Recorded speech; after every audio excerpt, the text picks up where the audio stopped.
To get z by itself, you simply have to multiply both sides by z so that you can get it off of the denominator on the left.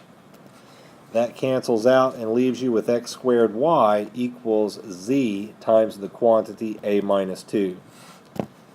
Divide both sides by a minus 2. And you're left with x squared y over a minus 2. These cancel out, and you have a z. To solve for b, we must start undoing everything around it, and you must go in reverse order for the order of operations.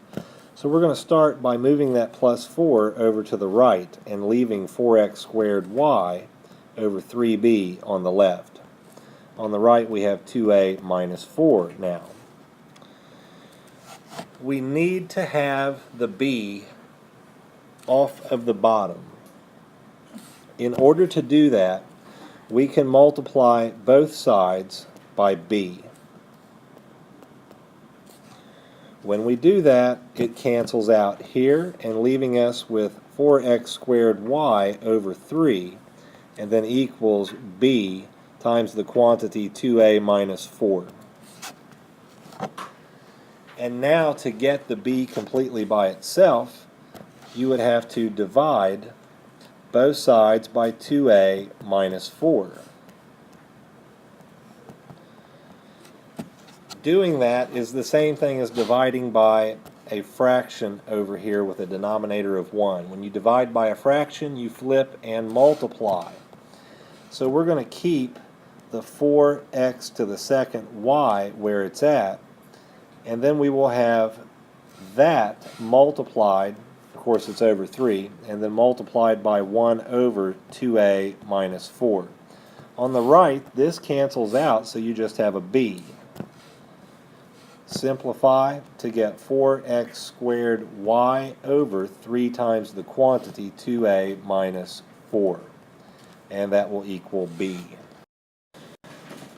To find x, we're going to have to get rid of what's with it. So you're going to multiply both sides by z to get x squared y equals z times a minus 2. And then divide by y to get x squared equals z times the quantity a minus 2 over y. And then you'll need the square root of both sides so that you have x equals the square root of z times a minus 2 and then over y. To solve for x, we must first move the 2b over to the right side and make that a negative 2b. And plus c plus 1. Now we must divide by 4.